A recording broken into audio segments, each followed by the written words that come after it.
Maseret Souka, on va étudier le Daf Yud. On reprend au Daf Yud à la 9e ligne au début du Daf. Kamaye, Ben Souka, les Souka, Vete, Dartona Psula. On avait vu l'avis de Tanakama dans la Mishnah qu'une Souka qui se trouve en dessous d'une autre Souka, alors là, celle d'en haut elle est Kshera, celle d'en dessous elle est Psula, d'après Tanakama.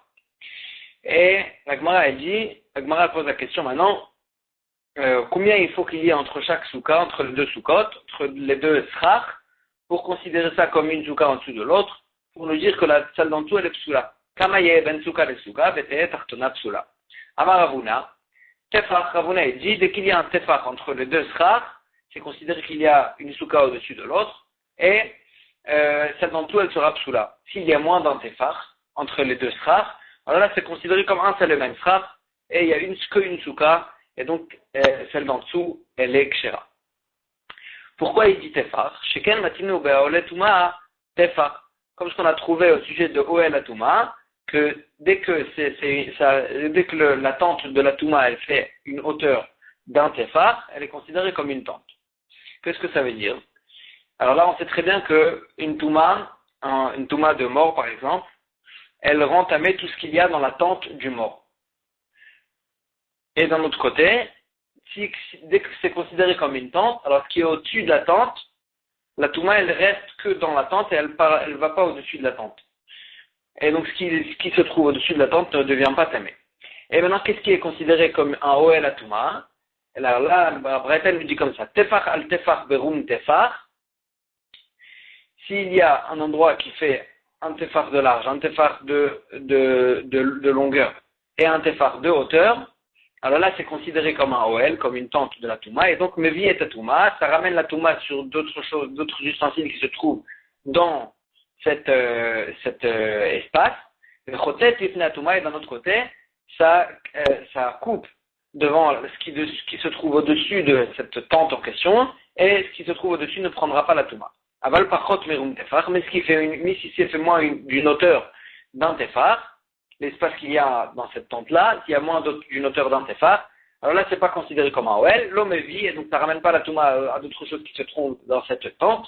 Vélo côté, et d'un autre côté, ça ne coupe pas devant la touma, et ce qui va se trouver au-dessus de cette tente prendra une touma. Et donc de là-bas, on voit que dès qu'il y a un tefar, c'est considéré comme une tente en soi-même.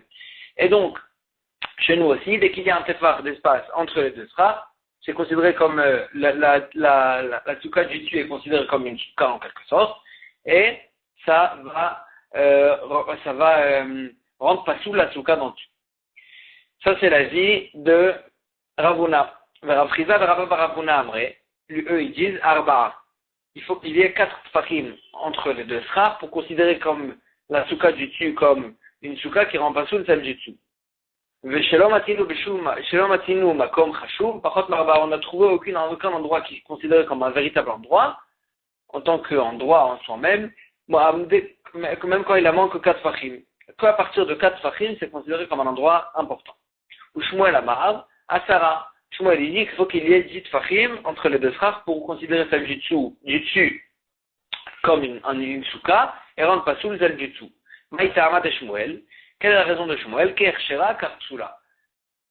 Dans la souka, ce qui rend kasher rend pas soul. Ma'ershera ba'asara, de la même manière que ce qui rend kasher une souka, c'est une hauteur de 10 fachim, kapsula ba'asara. Même pour rendre pas soul la souka, alors là il faudrait que l'importance d'une souka pour rendre pas soul celle du dessous, c'est dès qu'il y a une hauteur de 10 fachim. Ça c'est l'avis de Shmuel. Rabbi Yehuda Omer, on avait vu dans notre Mishnah que Rabbi Yehuda, lui, il n'est pas d'accord avec Tanakama, et il dit, dès qu'il y a une souka en dessous d'une souka, alors là, ça dépend d'autre chose. Im en diurin ba'yona, s'il n'y a pas d'habitants dans la souka du dessus, à Tartona Kshera, celle d'en dessous, elle est Kshera. Alors, elle s'étonne, elle dit, ma en diurin, qu'est-ce que ça veut dire qu'il n'y a pas d'habitants? Il est ma diurin, maman, est-ce que Bémet, qu'il n'y a pas de gens qui habitent là-bas en ce moment? Alors là, comment comprendre cette logique à tout diurin kagarme? Est-ce que ça va dépendre des gens qui habitent là-bas? Et la lave. Seulement tu es obligé de dire. Mayen diurin, qu'est-ce que ça veut dire qu'il n'y a pas de diurin? Kol she'ena re'uya le dira. Pas qu'il n'y a pas d'habitants, mais qu'il n'est pas apte à être habité. Ve'echidame. Par exemple quoi? De l'ogavo asara, qu'elle n'est pas haute de 10 fachim. et il n'y a pas un espace de Titfachim, donc elle n'est pas à être habitée la Tikwa du tout. Alors là, Rabbi Yehuda il dit que dans ce cas-là, celle d'en dessous, elle sera Kshera. Ça, c'est la vie de Rabbi Yehuda, mais Tanakama, lui, il n'est pas d'accord. Michel de Tanakama, ça va. Ça veut dire que Tanakama, lui, il pense. Apalpichen, Réouya, les dira. Psoula, on voit que Tanakama, il pense que celle d'en dessous, elle est Psoula dans tous les cas. Même dans un cas où celle du dessus, elle n'a pas dit Tfachim de hauteur. Et donc, on voit que ça contredit la vie de Shmuel. Que lui, il pense que même d'après Rabbi Yehuda, c'est que s'il y a au-dessus, dans la soukha du dessus, dit Tfachim, que ça rend pas sous la soukha du dessous. Et donc maintenant on a prouvé, pas comme lui. Qui a Ravdimi Amar, quand Ravdimi il est arrivé, il a dit, à Pavel, il a dit, Amré Bemarava, on disait en Eretz Israël, quel est le pshat? Iman Atartona Yechola Lekabel Karim Muksatot, Shel Eliona, Atartona Kshera. Si,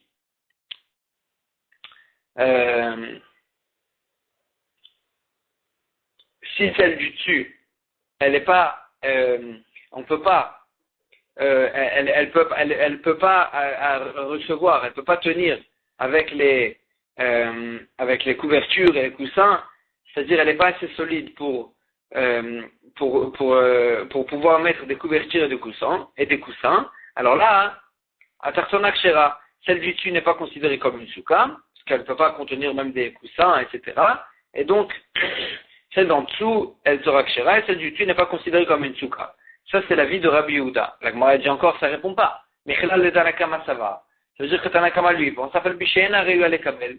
Choula, même si elle n'est pas apte, celle du dessus, à tenir avec des coussins et des couvertures, quand même, Choula, elle sera Choula, pourquoi? Parce qu'on voit que ça ne nous dérange pas qu'elle ne soit pas apte à être habitée la soukha du dessus, même si elle n'est pas apte à être habitée, ça rend pas sous la soukha d'en dessous.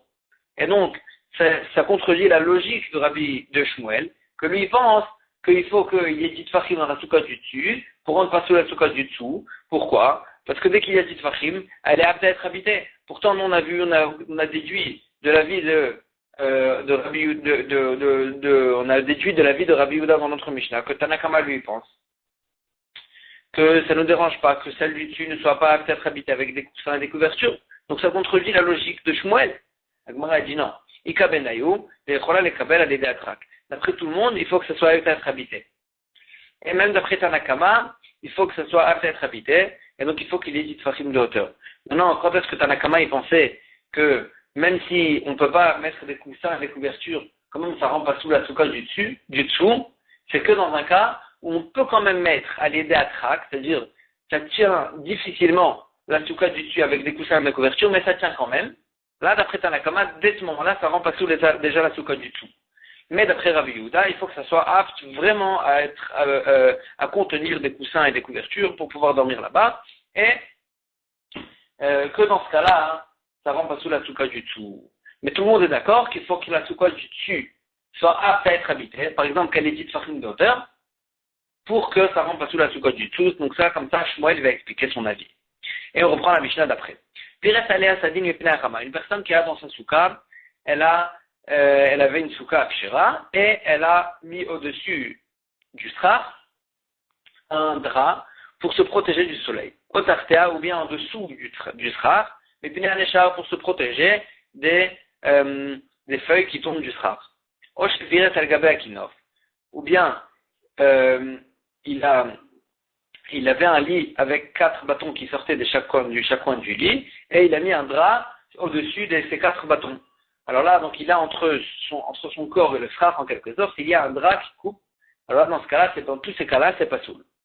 Aval, pourrait ou al-gaben aklité amita. Mais s'il avait un lit où il n'y avait que 2 bâtons qui sortaient du milieu du lit, et il mettait un drap sur ces 2 bâtons-là, c'est-à-dire que ça se finit en pic, et il n'y a pas de largeur de tefar en haut, alors là, c'est pas considéré comme une tente, et ça coupe pas entre lui et le frère, et dans ce cas-là, c'est caché. Il a le droit de dormir en dessous de cette tente-là.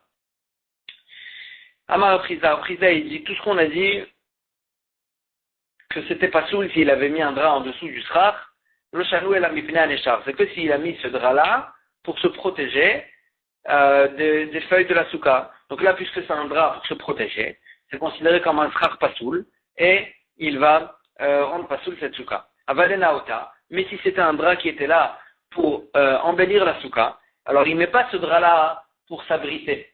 S'il met ce drap-là pour s'abriter, alors là c'est comme un schar. Un schar c'est un abri. Et donc s'il met ce drap-là pour s'abriter, c'est pasoul, parce qu'il a mis un schar pasoul. Mais s'il met ce drap-là pas pour s'abriter, juste pour embellir sa souka, alors là c'est quelque chose qui va s'annuler au schar et au schar kasher, et ça va laisser kasher la souka. Agmara dit pshida, c'est sûr, mais plein d'échartnan, on a dit dans notre Mishnah que tout ce qui s'était passé, c'est parce qu'il a mis ça pour se protéger des feuilles qui tombent. Agmara dit Maoud était mal, j'aurais pu croire que j'aurais dû croire que la halakha elle est la même s'il a mis le drap pour embellir la souka. Va dire que t'as mis plein d'échards, pourquoi on a dit dans la Mishnah plein d'échards que s'il a mis pour se protéger de ce qui tombe, ou chademil taktane. Peut-être parce que c'est ça l'habitude des gens de mettre un drap pour se protéger des feuilles, mais même s'il a mis le drap pour embellir la souka, peut-être aussi c'est pas soul. Kamashmala, c'est pour ça qu'il a besoin de nous enseigner à la prisa, que même si s'il a mis le drap pour embellir la souka, c'est kasher. On peut trouver une preuve à la halakha de Rav Chizda que s'il a mis le drap pour embellir la souka, c'est kasher. Si s'il a fait le schar comme la halakha elle le veut dans la souka, et ensuite et après il a embelli la souka, le schar, bekramine, avec des tissus qu'il a mis en forme de belle forme, ou besadinim ametiorim, ou bien avec des draps dessinés. Vetalaba, il a accroché sur le schar egozim, shkedim vafarsekim, des noix, ou bien des amandes, ou bien des pêches, verimonim, ou bien des grenades, parchilé anavim, c'est des grappes de raisin, vatarot shel shibolim, et comme des couronnes faites avec des épis, yeinot, shmanim ou slatot, des vins ou des huiles qui étaient dans des ustensiles, ou slatot et des farines, tout ça il a accroché sur le schar pour embellir la souka.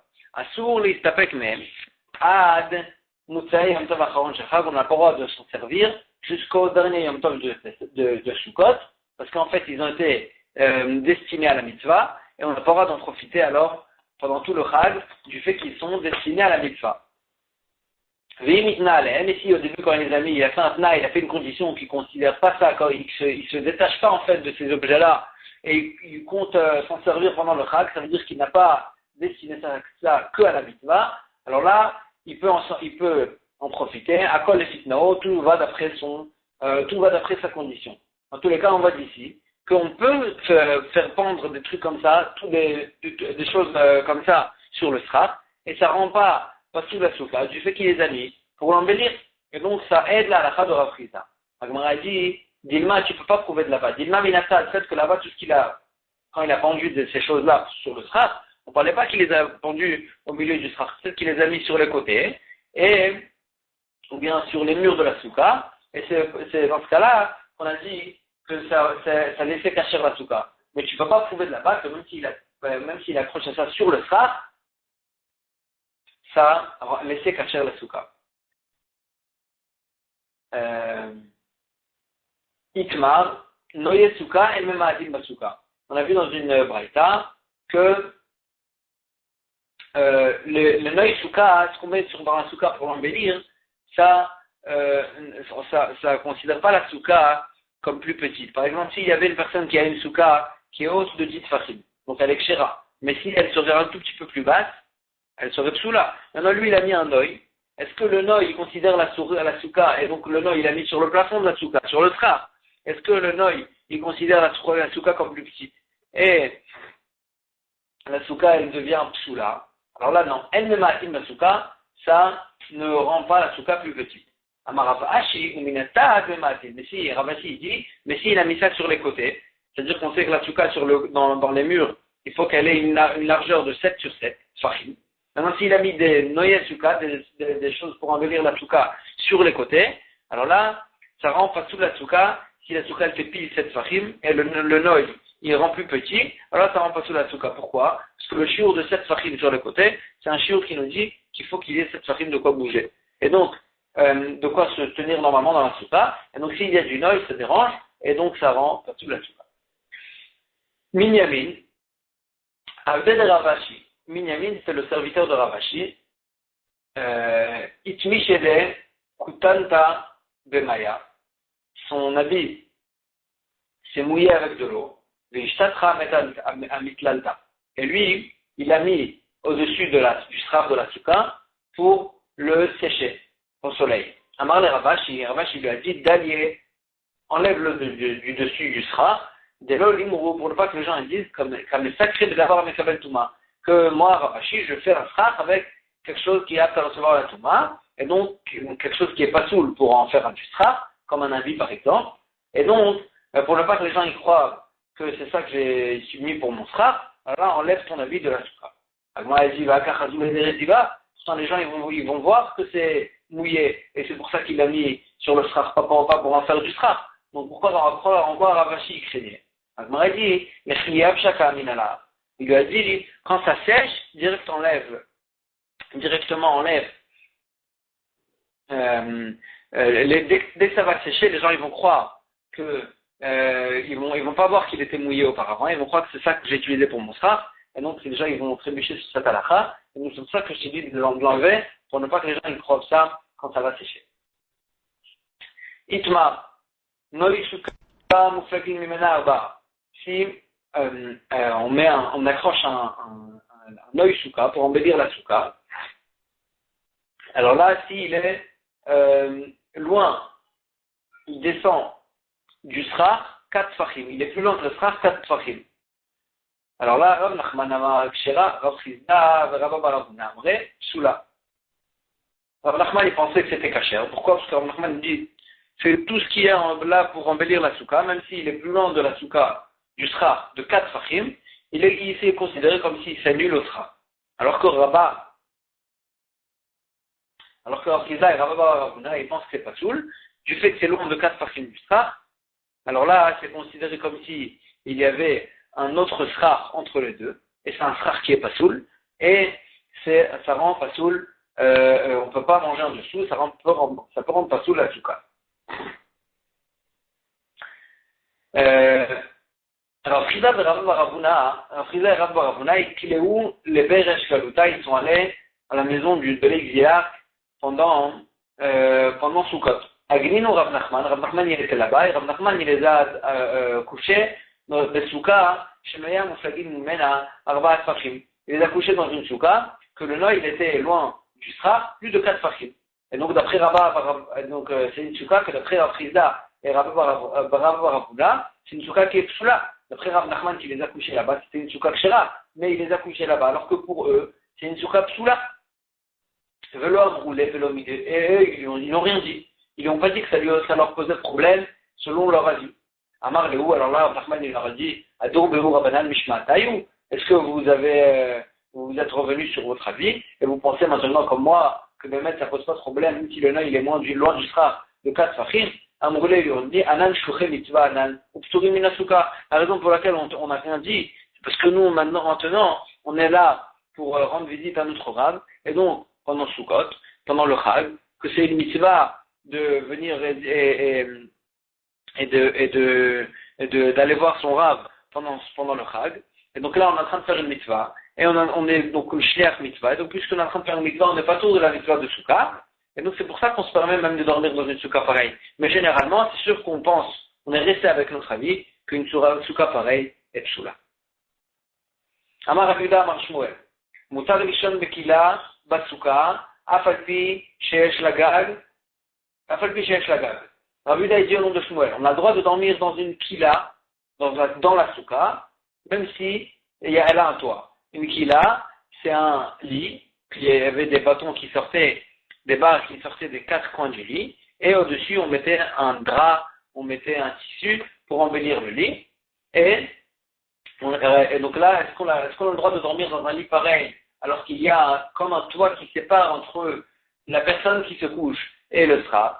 Alors là, il dit Rav Yehuda, nom de Shmuel, on a le droit de dormir dans un lit pareil, mais il faut que le drap en question, le toit en question, il ne soit pas plus haut que la personne qui se couche dans le lit de 10 tfachim. S'il y a moins de 10 tfachim entre la personne et le toit, et le lit, et entre le lit et le toit, alors là, ça pose pas de problème, et on peut dormir en dessous dans la souka.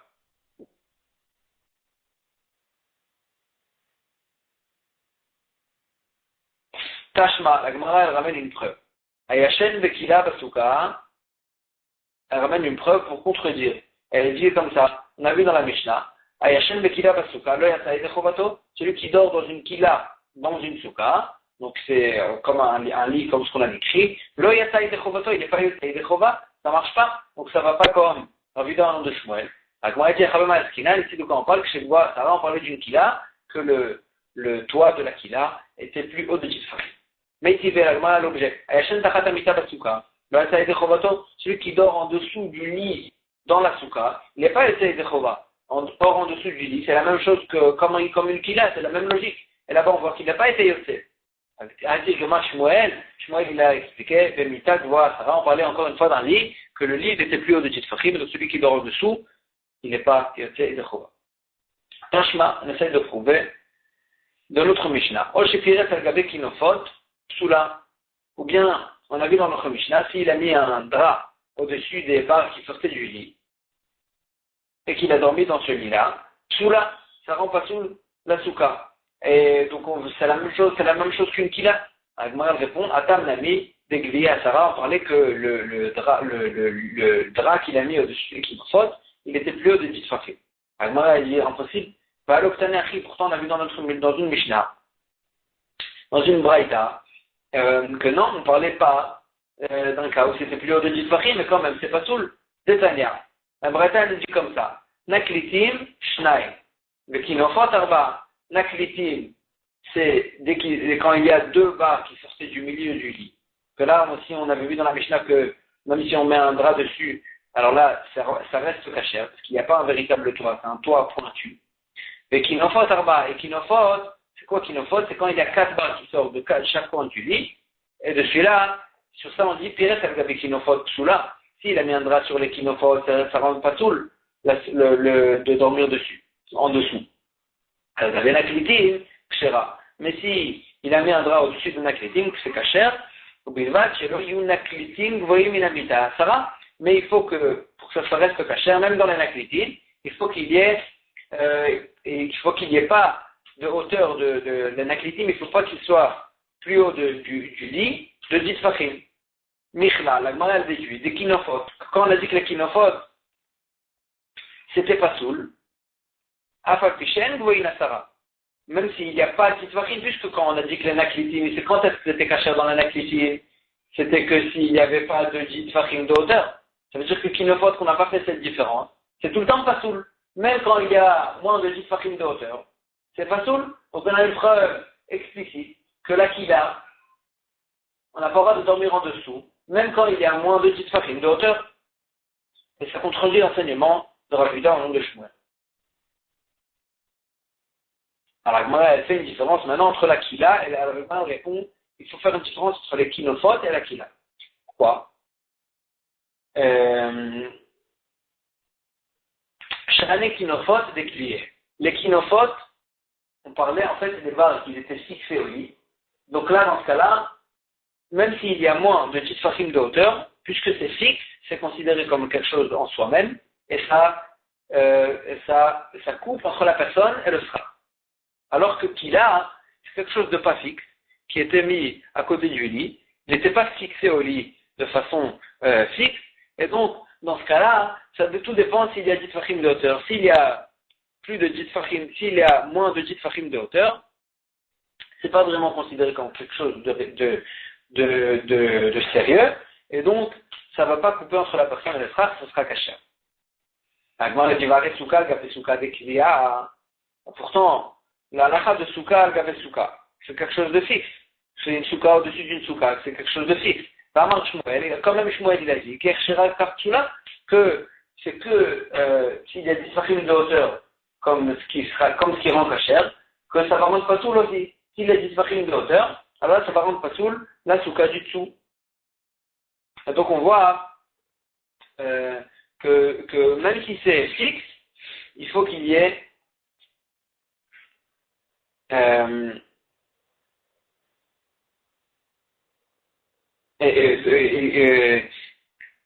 donc on voit que Shmuel il ne fait pas de différence, que même quand c'est quelque chose de fixe, il ne fait pas de différence, il demande, il faut qu'il y ait dit Fahim de hauteur. Amré, à la Gemara, elle dit Amré atteint les mifsal suka ben sara. Là-bas qu'on veut rendre, là-bas le sujet il est de la fois d'une souka en dessous d'une souka. Quand tu veux rendre pas d'une souka en dessous d'une souka, il faut que tu aies la souka du dessus. Elle est d'après Shmuel, un statut de souka. Dans ce cas-là, si la souka du dessus, donc c'est pour ça que Shmuel il dit que si la souka du dessus elle a du Fahim de hauteur, qu'elle a un statut de souka, alors là elle est considérée comme une souka. Et donc là on pourra appliquer la halakha de souka tachat souka. Parce que la souka du dessus aussi, elle a un statut de souka. Dans ce cas-là, Shmuel il a dit que bien que c'est fixe, quand même, s'il y a 10 fachim de hauteur, s'il y a 10 fachim de hauteur, ça rend pas souci. S'il y a moins de 10 fachim de hauteur, c'est kasher. Achad el shavouye ohala, ici que c'est pas un yan d'appliquer la halakha de souka tachat souka. Ici c'est juste, parce que c'est pas une souka, c'est juste un lit qu'il y a dans la souka. Et c'est que le seul sujet il est de considérer cet endroit-là comme une tente en soi-même, qui n'est pas qui ne fait pas partie de la souka. Et donc là, ça va dépendre de Batir Masara Nani Avaola. Même s'il y a moins de 10 fachim, si c'est fixe, c'est considéré comme un OL. Et donc, c'est pour ça que même s'il y a moins de 10 fachim, d'après Shmuel, c'est considéré comme une tente si c'est fixe. Si c'est quelque chose de fixe, c'est considéré comme un OL bifnatement. Et donc, il n'est pas considéré, et celui qui dort dans ce lit-là avec un toit fixe dans la souka, même s'il a moins de titfachim, c'est considéré comme un OL en soi-même, et donc il n'est pas considéré comme s'il dormait dans la souka, donc c'est pour ça que c'est pas tout. Alors que quand on parlait d'une souka en dessous d'une souka, c'était pas un inyan de OL, c'était un inyan d'une souka qui se trouve en dessous d'une souka. Alors là, il faudrait que la souka du dessus ait les titfachim de hauteur pour rendre pas sous la souka du dessus. Et donc comme ça, la Gemara a répondu à la contradiction à la question sur Abula à Marshmuel. Et donc, puisqu'on a parlé de Kila, on va continuer avec d'autres halakhot qui parlent d'une Kila, d'un lit en question, avec un drap qui était recouvert de drap. Amar Taklifa, Baravimi Amar Shmuel. Ayashen le Kila Arum, celui qui dort dans un lit Kila, qui est recouvert d'un drap, avec 4 bâtons qui sortent dans les 4 coins du lit, et il y avait un drap qui recouvrait le lit. Alors là, si une personne était couchée dedans, Arum, et qui était déshabillée, et donc il veut faire maintenant le Kriyat Shema, alors on sait très bien qu'on n'a pas le droit de faire le Kriyat Shema, et on n'a pas le droit de dire Dvarim Shebeknusha quand on est déshabillé, quand le corps il est déshabillé, et donc là, comment il va faire? Il sort que sa tête en dehors de la kila en question, du drap qui recouvrait tout le lit, le corps et là, quand sa tête elle est dehors et son corps il est à l'intérieur, il peut dire le Kriyat Shema, parce qu'en fait, il y a quelque chose qui coupe entre sa tête et le corps qui est déshabillé. Et ça va considérer comme si le kila, c'était l'habit du corps, et la tête, elle est à l'extérieur. La Gemara, elle dit, elle objecte à Hachem Mekila Arum. Celui qui dort dans un kila, en lit comme ça, Arum, quand il est déshabillé, mais il ne pourra pas sortir sa tête en dehors du kila pour dire le Kriyat Shema, et ça ne va pas arranger son problème même s'il fait ça. Pourquoi? Parce que si tout son corps il est dans un endroit, alors là, on considère comme si la tête elle est au même endroit. La tête elle va d'après l'endroit du corps. Et donc même si sa bouche qui lit le Kriyat Shema elle est à l'extérieur, on la considère comme si elle va aller à l'endroit de la majorité du corps. Et donc ça ne va pas l'aider de sortir sa tête à l'extérieur. Même s'il sort sa tête à l'extérieur, il ne pourra pas lire le Kriyat Shema. Agma a dit, donc comment répondre à cette contradiction? Agma a dit, ici de quoi on parle, c'est quand le lit, la kila elle est haute de 10 fachim. Dès que la kila elle est haute de 10 fachim, elle est considérée, le réchouf qu'il y a à l'intérieur, c'est considéré comme une autorité en soi-même. Et donc là, dans ce cas-là, on applique le principe qui dit que la tête, elle va d'après la majorité du corps. Si la majorité du corps, elle est dans un endroit qui est sérieux, c'est un endroit sérieux, c'est un endroit haut de 10 fakhir. Et donc là, la tête, elle va d'après l'endroit du corps, et il pourra pas, ça va pas l'aider quand il sort sa tête à l'extérieur pour aller le Kriyat Shema. Et quand est-ce qu'on a dit qu'il pourra, lui, sortir sa tête? Dans un cas où le kila, il est haute de moins de 10 fakhir. Là, c'est pas considéré comme un reshoot en soi-même, une autorité en soi-même. Et donc, puisque c'est pas considéré comme un reshoot en soi-même, alors là, on peut considérer comme si l'akila c'était son habit, et pas comme si c'était un reshoot, c'est comme si c'était un habit. Et donc là, s'il sort sa tête à l'extérieur, il ne posera pas de problème, il pourra dire le Kriyat Shema. Agma dit, Achiname Mistabraï, c'est logique de dire ce raisonnement, mais dès que tu as un sefa, comme s'il y a écrit dans la sefa, allez, mal de demain, à quoi ça ressemble? Quand on a dit qu'il ne pouvait pas sortir sa tête à l'extérieur pour aller le Kriyat Shema, à quoi ça ressemble? Le Omed veut pas Ikarum. Quand ça ressemble à une personne qui se trouve déshabillée dans une maison, qui ne pourra pas sortir sa tête à l'extérieur de la maison, par la fenêtre, pour lire le Kriyat Shema. Pourquoi? Parce que sa tête, elle le considérait comme si elle est à l'endroit de la majorité de son corps, et donc ça ne va pas l'aider. Donc là-bas, donc la même chose aussi pour celui qui se trouve dans une kila, que si c'est la kila, elle est comme une maison, qui est le haut de 10 fachim, alors c'est considéré comme une réchute en soi-même, et donc là la tête, elle va, on la considère comme si elle était à l'endroit de tout le corps. Et donc là, elle ne sera pas soule, on ne pourra pas dire le Kriyat Shema. Alors que si c'était une kila qui était moins de 10 fachim, c'est pas considéré comme une maison, et c'est considéré comme un habit, et donc il pourra sortir sa tête à l'extérieur pour lire le Kriyat Shema. Shmamina. Donc comme ça, on voit de cet endroit-là que c'est ça la logique. Ou Baït, et même dans une maison, à Rapi Shen Gavoa à Sarah, Agmara elle précise quand même que dans une maison, différemment à la Kila, une maison, même si la maison elle est haute de moins de 10 fachim, alors là, même si elle est haute de moins de 10 fachim, il ne pourra pas sortir sa tête à l'extérieur de la fenêtre pour lire le Kriyat Shema, quand il est déshabillé à l'intérieur. Pourquoi? Kevan de Kavia, puisque c'est une maison, c'est fixe, Oalahu, c'est considéré comme un OL, comme un réchute en soi-même, et de l'ogarami kinofot, parce que c'est pas moins bien que les kinofot, dans lesquels on a dit que dans les kinofot, même s'il y a moins de 10 fachim de hauteur, ça rend pas tout, on ne pourra pas dormir à l'intérieur de la touka. Pourquoi? Parce que c'est quelque chose de fixe. Quand c'est quelque chose de fixe, même s'il y a moins de 10 fachim de hauteur, c'est considéré comme une autorité en soi-même. Et donc là, au sujet du Kriyat Shema, ça sera la même chose dans une maison qui est fixe, même si elle a moins de 10 fachim de hauteur, il ne pourra pas sortir sa tête à la fenêtre pour lire le Kriyat Shema, alors que dans une kila, c'est pas vraiment, c'est pas quelque chose de fixe. Alors là, il pourra, même si, dès qu'il y a moins de 10 fachim de hauteur, il pourra sortir sa tête à l'extérieur de la kila pour lire le Kriyat Shema. On va s'arrêter ici pour aujourd'hui.